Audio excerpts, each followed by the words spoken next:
Flight लेकर किसी दूसरे देश जाते हैं। आप एयरपोर्ट पर उतरते हैं, इमिग्रेशन काउंटर पर अपना पासपोर्ट दिखाते हैं। सब कुछ नॉर्मल है, लेकिन तभी ऑफिसर आपके पासपोर्ट को देखकर रुक जाता है। वो वर्ल्ड मैप चेक करने लगता है, फिर अपने सीनियर को बुलाता है और फिर वो आपसे कहता है, सर ये पासपोर्ट नकली है, क्योंकि जिस देश का नाम इस पर लिखा है वो इस दुनिया में एग्जिस्ट ही नहीं करता। आप कहेंगे ये क्या मजाक है, मैं वहीं पैदा हुआ हूँ, लेकिन मैप पर वहाँ समुद्र के सिवाय कुछ नहीं है। कहानी कोई मूवी नहीं है, ये एक घटना है जुलाई 1954 की, टोक्यो के हांदे एयरपोर्ट की, जहाँ एक आदमी आया जिसके पास टोरेन नाम के देश का पासपोर्ट था।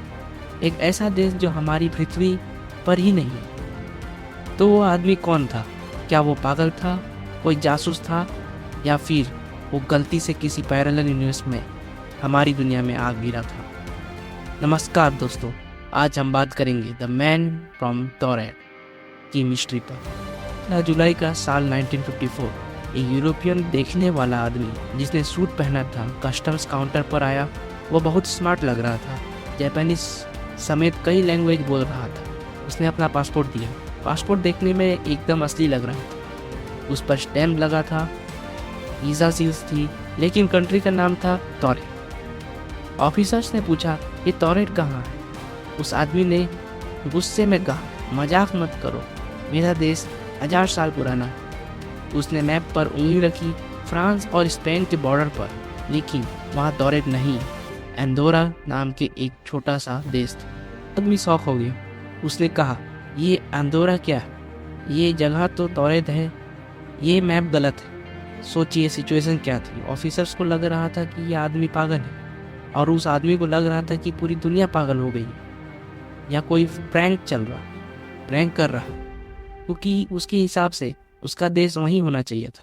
पुलिस ने सोचा शायद ये कोई फ्रॉड है।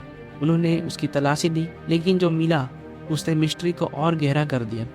उसकी जेब में करेंसी थी जो उन्हें कभी देखी ही नहीं। उसके पास एक बैंक चेकबुक थी, ऐसी बैंक की जो दुनिया में एग्जिस्ट ही नहीं करता था। सबसे बड़ी बात, उसने दिखाया कि उसे टोक्यो के एक बड़े होटल में बुकिंग की। पुलिस ने तुरंत उस होटल में फ़ोन किया। जवाब मिला, सॉरी सर, इस नाम से कोई बुकिंग नहीं है।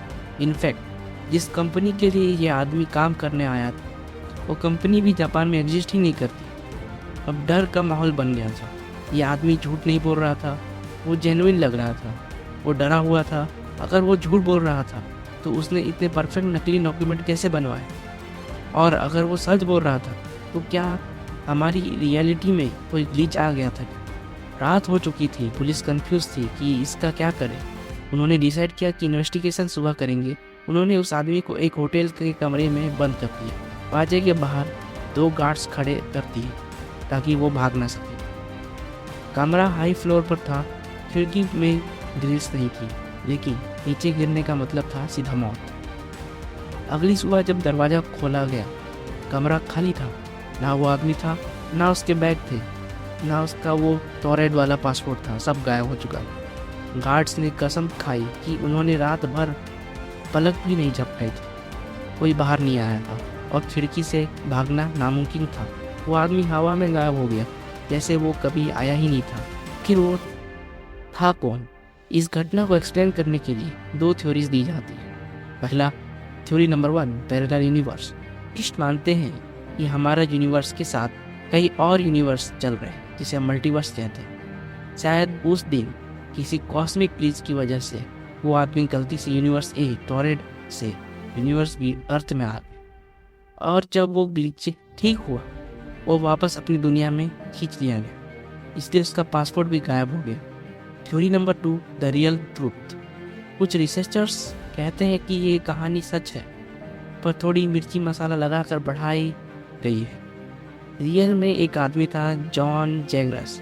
1960 में ये पकड़ा गया था फेक पासपोर्ट के साथ। ये इतना बड़ा फ्रॉड था, इसे खुद का देश बना लिया था, खुद की लैंग्वेज बना ली थी और लोगों को कॉन्फिडेंस से बेवकूफ़ बना रहा था। शायद टोरेन की कहानी इसी जॉन जैगरस के केस से इंस्पायर होकर एक अर्बन लेजेंड बन गई। सच चाहे जो भी हो, मल्टीवर्स हो या एक आती दिमाग का खेल, लेकिन द मैन फ्रॉम टोरेन की कहानी के साथ छोड़ जाती है।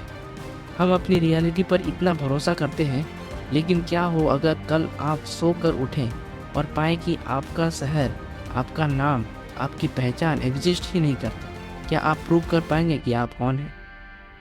दुनिया में ऐसे हजारों लोग हैं जो बिना सुराग के गायब हो जाते हैं। क्या वो मर जाते हैं या वो किसी और दुनिया में वेकअप करते हैं?